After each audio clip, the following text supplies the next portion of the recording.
Bonsoir à toutes et à tous. Marc Morzowski, directeur de rédaction chez LexisNexis.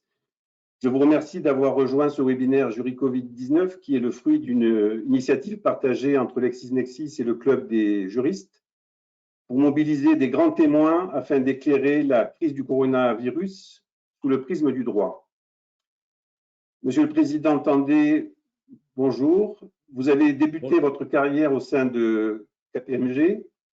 Depuis 2001, vous êtes associé au sein du groupe Cogest en Alsace. Avant d'être élu président du Conseil supérieur de l'Ordre des experts comptables, vous étiez président du syndicat IFEC. La crise sanitaire a placé notre économie dans une sorte de coma artificiel. Les cabinets d'expertise comptable sont devenus de véritables services de réanimation pour les entreprises. Les prêts garantis par l'État font office de respirateur pour près de 300 000 entreprises qui ont pu en bénéficier. Nous reviendrons sur la question du financement et sur les enjeux économiques du déconfinement après le 11 mai. Ma première question concerne la dimension humaine de cette crise sanitaire. Le rituel quotidien des chiffres de la Direction générale de la santé donne un petit peu le vertige. On ne peut pas faire abstraction de cette composante noire et tragique de la crise sanitaire que nous traversons. Cette dimension humaine, elle est au cœur des préoccupations des entrepreneurs, que ce soit pour leurs familles, pour leurs employés ou pour eux-mêmes. Elle vient s'ajouter à une dimension économique qu'aujourd'hui, on n'est pas vraiment capable de mesurer. Et les experts comptables sont dans la même situation que les entrepreneurs. Donc cette dimension humaine, elle doit également peser sur les épaules de celui qui représente toute une profession. Tout le monde a aujourd'hui au fond de lui des questions qui sont liées au risque, à la survie, au dépassement de cette situation dramatique. Pouvez-vous nous dire, cher Président, comment résonne en vous cette question humaine?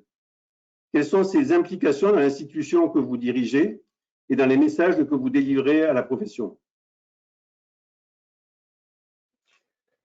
Bonsoir à tous et merci de m'inviter. Et je vous remercie de commencer d'ailleurs par ce côté de l'humain.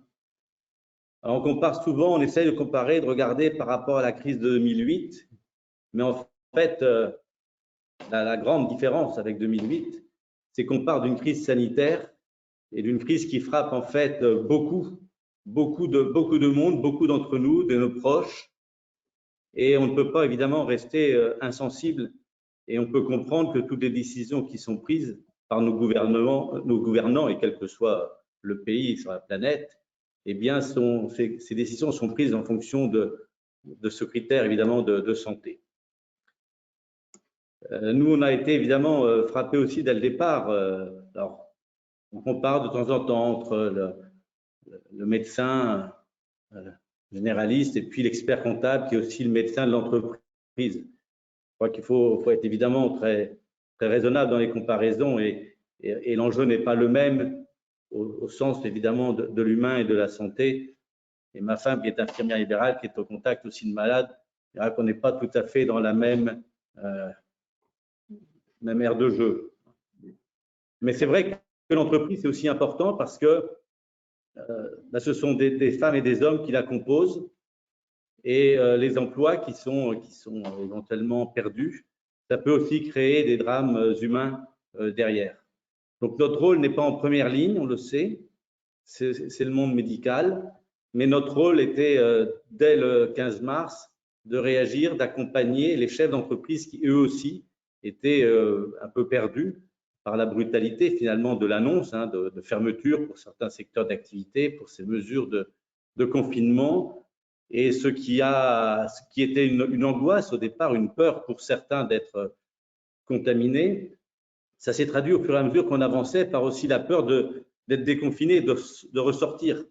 Et aujourd'hui, on constate que certains dans les entreprises ou les cabinets n'osent pas revenir, ont peur, et évidemment a fortiori dans les grandes villes où il y a les transports en commun. Donc on a à gérer tous ces aspects humains.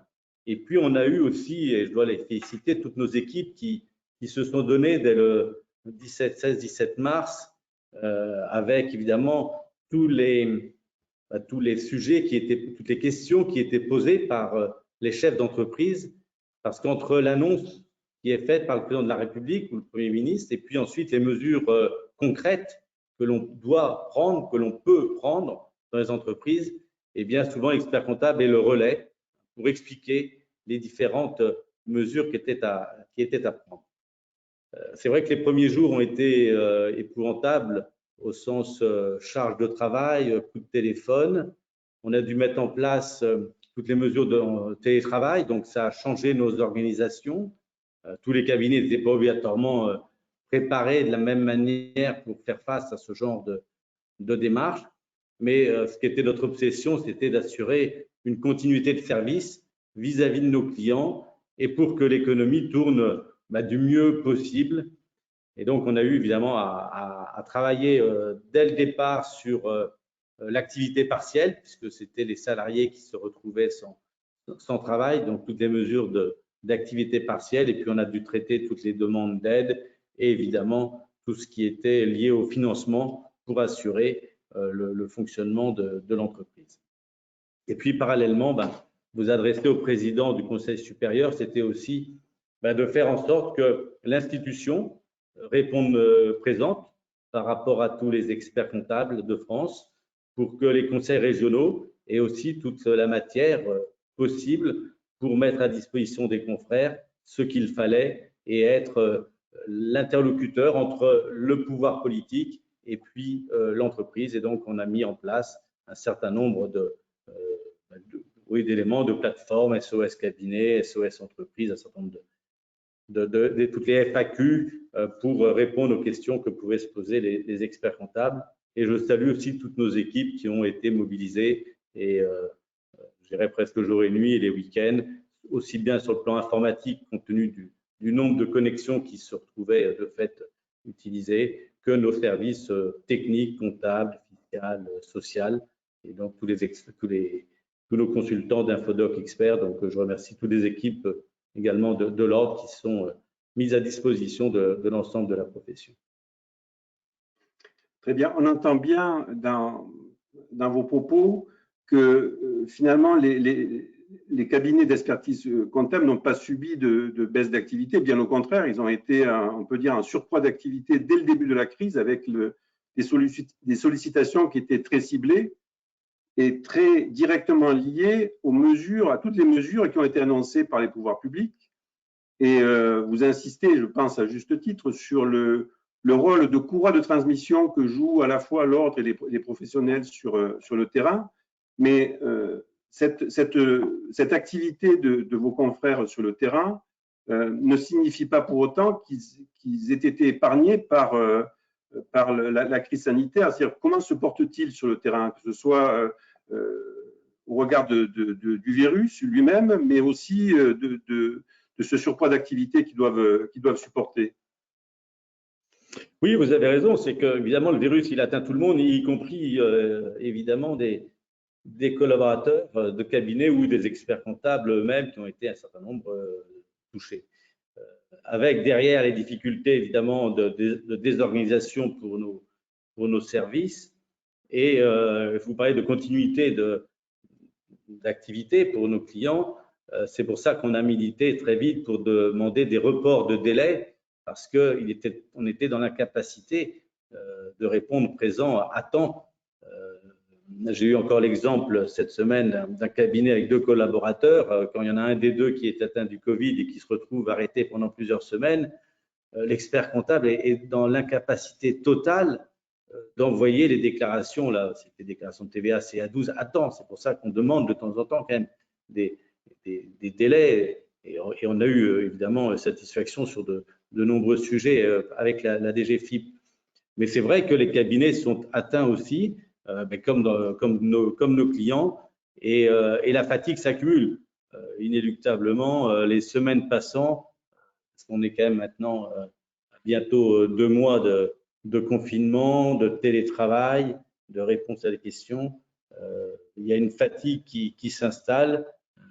Mais bon, voilà, je dirais qu'on fait partie, comme toutes les entreprises, du lot commun.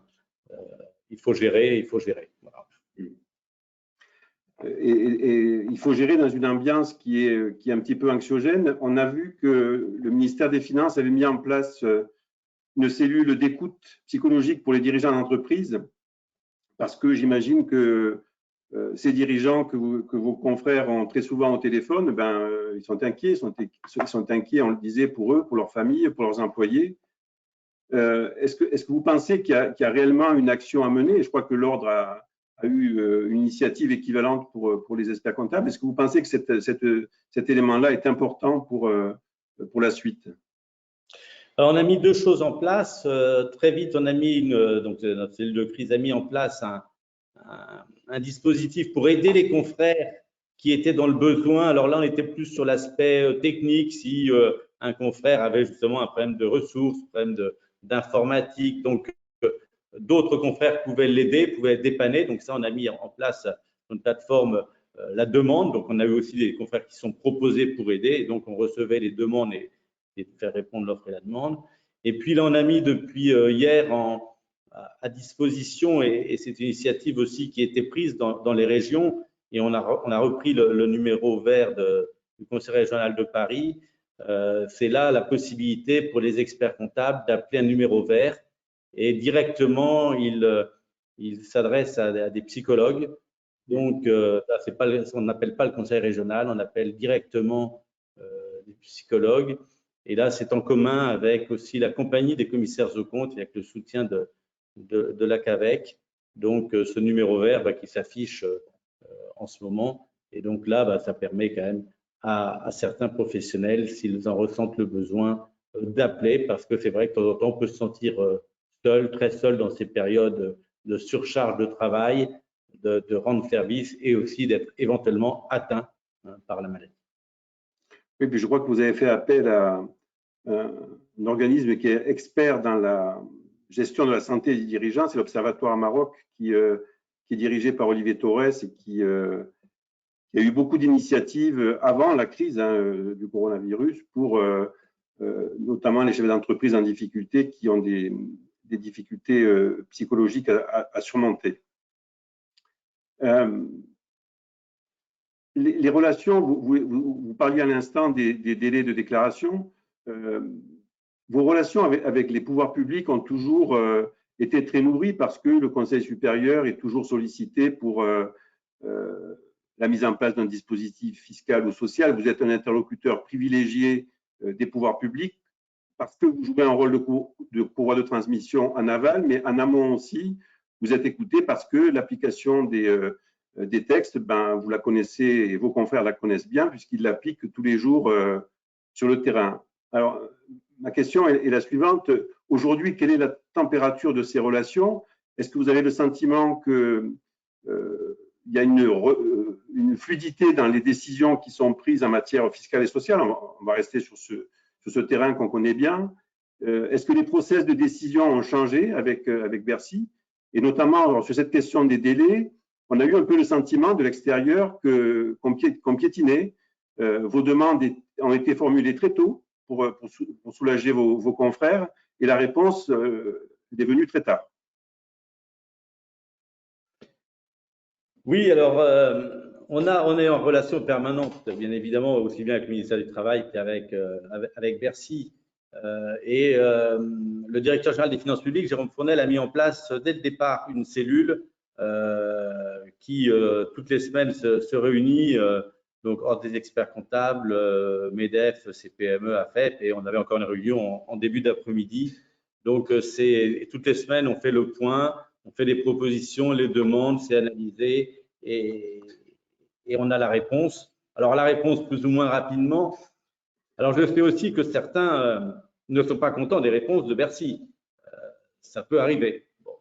Je dirais que la plupart de nos demandes ont été satisfaites. Il y a un point sur lequel l'État français n'a pas dérogé, c'est celui de la TVA et le prélèvement à la source, considérant que ce sont deux recettes nécessaires au bon fonctionnement de l'État et encore plus nécessaires dans les périodes de crise où il faut faire appel au marché puisque vous savez, l'endettement de la France et les besoins liés à cette crise sont encore plus forts.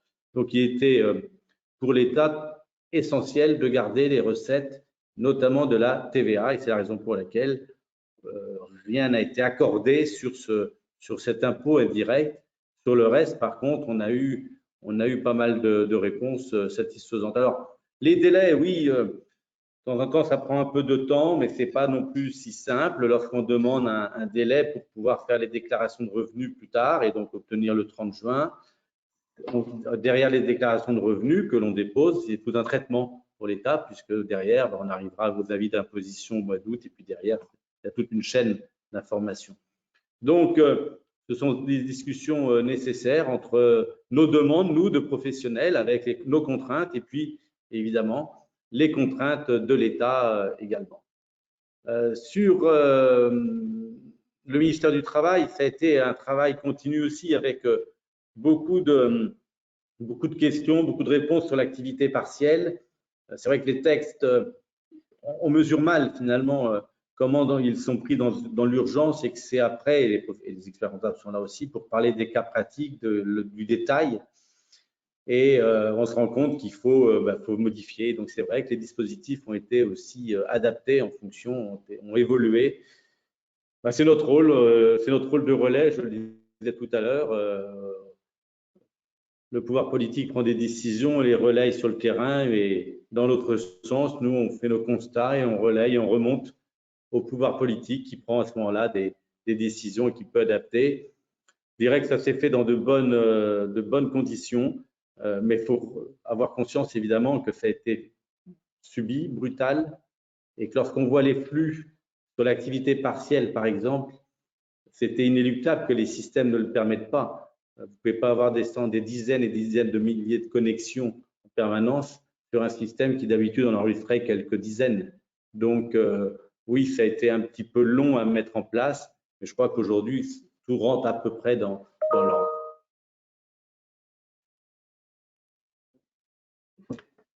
D'accord. Sur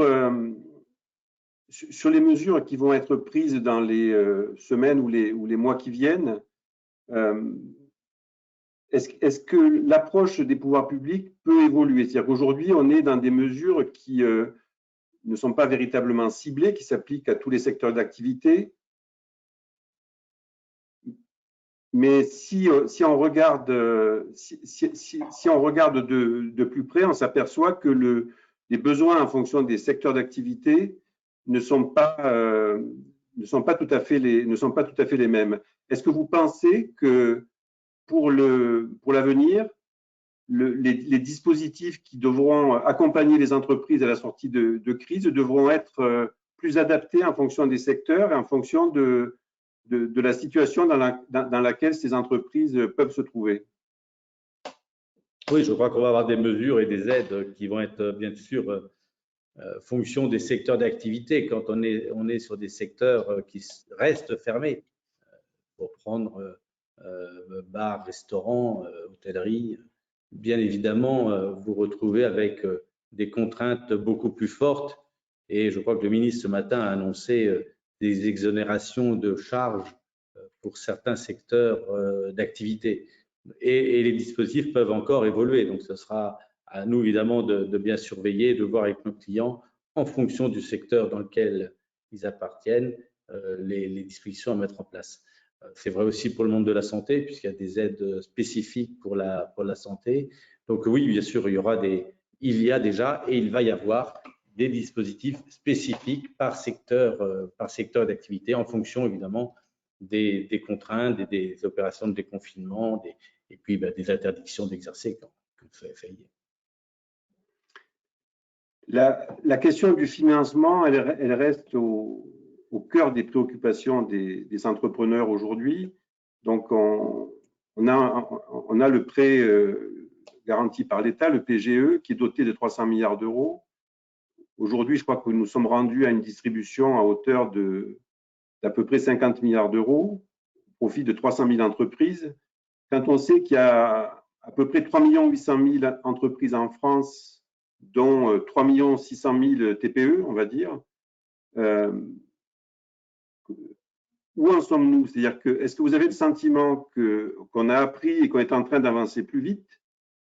Ça, c'est la première question. Est-ce que 300 milliards d'euros, est-ce que ce sera suffisant pour arriver à redonner une impulsion aux entreprises au moment de la reprise d'activité pour leur trésorerie. Et ensuite, est-ce qu'on va vraiment avoir un rythme de distribution des prêts? C'est-à-dire qu'aujourd'hui, vous rencontrez peut-être des difficultés. Lesquelles? Est-ce que ces difficultés sont liées encore à des règles de forme imposées par les banques? Est-ce qu'on apprend finalement aujourd'hui, ou bien est-ce qu'on reste sur des standards qui font que les difficultés pour assurer le financement des entreprises qui ont besoin de crédit de trésorerie aujourd'hui vont perdurer?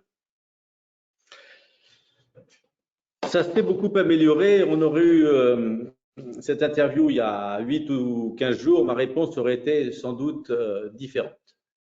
Là encore, il faut voir, tout paraît long, mais en fait, tout ça s'est mis en place rapidement. La difficulté qu'on a eue avec les prêts, avec le prêt garanti par l'État, ça a été au départ les dossiers à constituer avec une certaine hétérogénéité entre les banques. Les demandes n'étaient pas les mêmes, prévisionnelles, pas prévisionnelles. Et puis, il y a eu aussi, il faut le dire, un peu de temps avant que les banques ne sachent comment fonctionnerait la garantie par la BPI. Et à partir du moment où, il y a une dizaine de jours, il a été bien indiqué que c'était la première demande, ça a débloqué beaucoup de dossiers et on voit qu'aujourd'hui, le PGE fonctionne, les banques répondent et donc les financements sont accordés. Il y avait aussi un autre point, c'était toutes les entreprises avec des capitaux propres négatifs.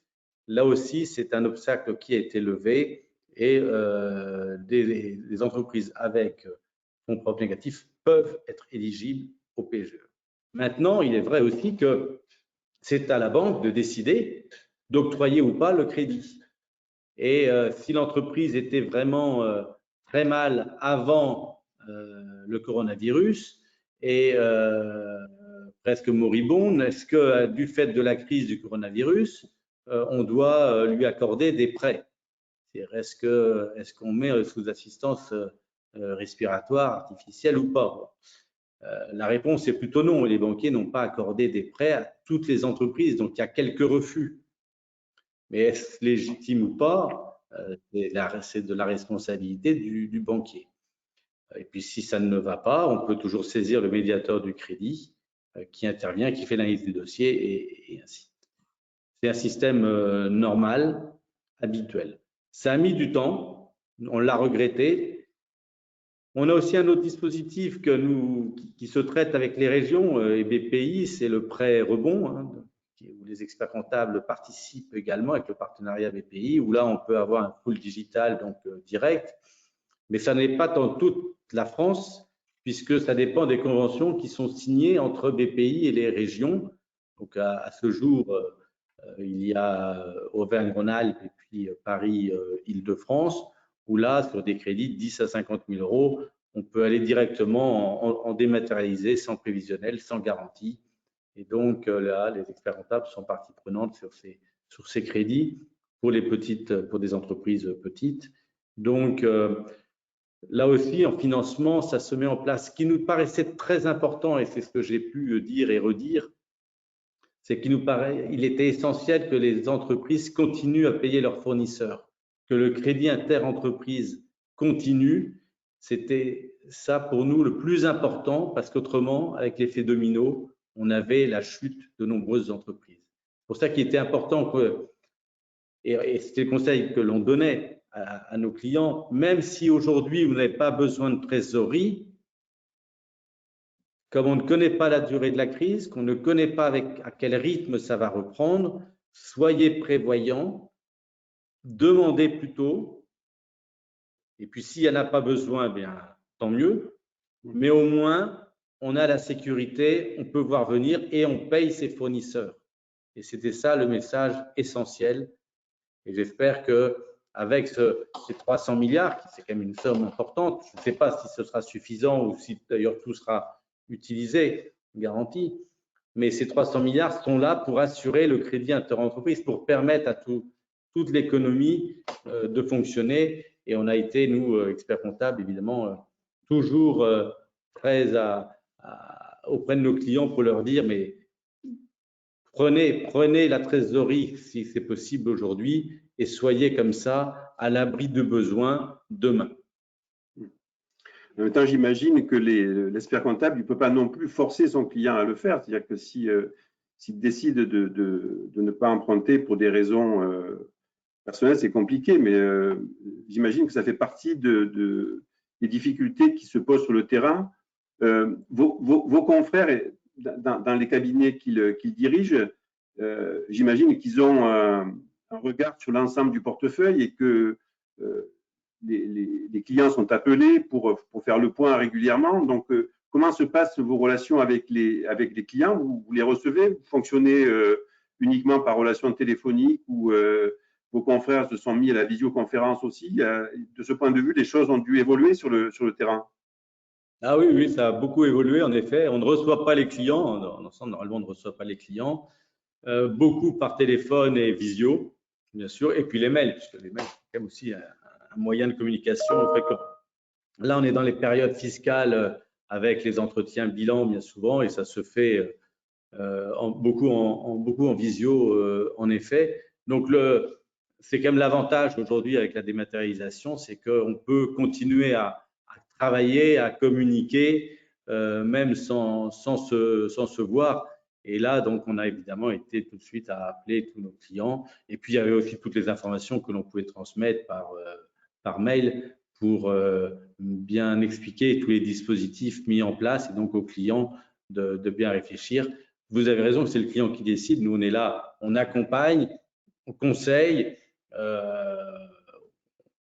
on apporte l'information nécessaire, mais c'est bien sûr le client qui décide toujours en dernier ressort s'il va utiliser telle aide ou s'il va demander un prêt. L'ordre a été très proactif dans les demandes qu'il fallait faire auprès des pouvoirs publics pour obtenir des délais et réussir à assumer le travail qu'il fallait assumer sur le terrain. Aujourd'hui, toutes les demandes que vous aviez formulées ont été satisfaites en termes de délai de déclaration, d'établissement des bilans, ou bien il reste encore des poches de résistance? Ah bon, on discute encore un peu parce qu'après, vous savez, il y a de nouvelles échéances qui arrivent. Donc là, c'est par exemple, cet après-midi, on discutait des modalités pour le deuxième acompte d'impôt société du 15 de juin ou de la compte CVAE.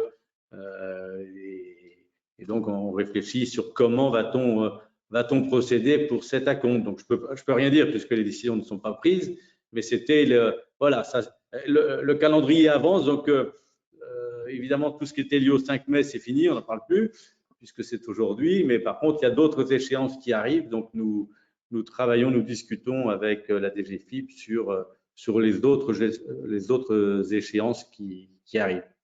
Donc, non, on a toujours à demander. Et puis là, on demande aussi une simplification pour les entreprises qui ne vont pas être en état de présenter leur bilan le 15 mai, puisqu'il y a un délai qui a été accordé jusqu'au 30 juin. Donc, c'est d'avoir des modalités simples pour communiquer avec la DGFiP sur ce report au 30 juin du paiement de l'impôt société si le 15 mai, ça n'a pas pu être honoré. Donc, voilà des sujets qui continuent. Voilà. Donc, j'espère pouvoir dire à mes confrères bientôt, dans les prochains jours, des mesures plus simples. Si vous deviez retenir 2 ou 3 idées sur lesquelles finalement cette situation de crise nous aura permis de changer et peut-être dans le bon sens, ou du moins de percevoir ce qu'on ne faisait pas et qu'il faudrait faire, je pense notamment au plan de continuité d'activité dans les entreprises. Alors, ça ne concerne pas les TPE, mais bon, je pense que ces sujets qui étaient plus ou moins mis de côté par les entreprises, par des petites entreprises par le passé, ils seront peut-être un peu plus pris au sérieux à l'avenir, entre autres. Hein. C'est sûr qu'on va obligatoirement mettre en place les moyens de dématérialisation. Ça va accélérer. On parlait nous, on était déjà assez bien avancé sur les récupérations de données bancaires. Là, on était dans la phase de la facture électronique. Ça, c'est ce qui va arriver d'ici 3 ans. Mais je pense que ça va accélérer. On parle de signature électronique. La signature électronique, on va la développer également. C'est-à-dire que voilà tous ces outils qui arrivent qui ne sont pas encore généralisées. Cette crise va donner un coup d'accélérateur, bien évidemment, dans la transformation de nos cabinets, de nos entreprises, parce que ce qui est vrai pour nous est vrai pour nos clients. Et donc, y compris dans la petite entreprise doit aussi mettre en place tout un système qui fait que finalement, ça lui coûtera même moins cher demain, parce qu'on voit bien qu'avec la dématérialisation, on arrive à une baisse des coûts administratifs. Et puis, il y a aussi un autre élément, je pense, c'est qu'il y a une réflexion à porter sur l'organisation même de l'entreprise, sur sa rentabilité, sur ses marchés, sur les opportunités. Je pense qu'il faut profiter, comme dans toute crise, de se reposer des questions sur son modèle économique, sa stratégie. Donc, aux experts comptables d'accompagner aussi nos dirigeants, quelle que soit la taille de l'entreprise, pour réfléchir sur est-ce que je continue de la même manière que ce que j'ai fait depuis des années, ou bien je tire des conséquences et je propose aussi d'autres modèles, d'autres marchés, d'autres opportunités. Donc, je pense qu'en effet, il y a matière à travailler. Ce qui m'inquiète le plus dans le très court terme, pour certains, c'est en fait toutes les opérations de déconfinement, parce que ça, c'est pas simple. Et nous aurons aussi à regarder pour nos clients qui, par exemple, devront, je prends l'exemple, si ça arrivait, mais les restaurants ouvrent avec une table sur deux, je prends juste cet exemple symbolique, mais quel est le modèle de rentabilité d'un restaurant ouvert à 50%, avec des frais fixes qui sont là. Donc, les réouvertures vont être compliquées. Ça peut coûter aussi très cher, toute cette phase de réouverture, de déconfinement, si ça dure dans le temps. Donc, l'expert comptable est également là pour accompagner évidemment le chef d'entreprise pour étudier les coûts de toutes ces phases qui arrivent. Oui, d'autant qu'on l'a vu avec le protocole qui a été présenté par le ministère du Travail tout récemment. Si on l'applique au pied de la lettre, on peut plus réouvrir les entreprises. Donc, il faut bien entendu adapter. Je pense que vos confrères vont jouer un rôle clé dans cette démarche-là auprès des entreprises. Je pense qu'il faut une lecture qui soit souple et qui tienne compte de tous les facteurs qui peuvent permettre la reprise de l'activité. Absolument. Monsieur le Président, je vous remercie pour cet échange qui contribuera, j'en suis sûr, à nous éclairer sur le rôle de l'Ordre des experts comptables dans cette période, de vos confrères sur le terrain. Merci également à tous les internautes qui ont participé et qui vous ont écouté. Je vous encourage à consulter quotidiennement le blog du Club des juristes qui est dédié au Covid-19. Vous pouvez également vous connecter aux plateformes d'information de LexisNexis, LexisActu et Lexis 360 qui sont accessibles gratuitement jusqu'au 11 mai. L'équipe éditoriale de Lexis est mobilisée chaque jour pour assurer la continuité du traitement de l'information juridique. Cette tribune est aussi l'occasion de remercier au nom de LexisNexis toutes celles et ceux qui, tous les jours, en première ligne, se battent pour sauver des vies dans des conditions difficiles ou plus simplement pour nous permettre de continuer la nôtre. Nous vous donnons rendez-vous jeudi pour un nouveau jury Covid-19 avec Pierre Berlioz, professeur de droit, directeur de l'école de formation des barreaux, sur le thème « La formation des avocats à l'épreuve de la crise, défis et perspectives ». Je vous remercie de votre attention. Prenez soin de vous et à bientôt. Merci, Président. Merci, au revoir.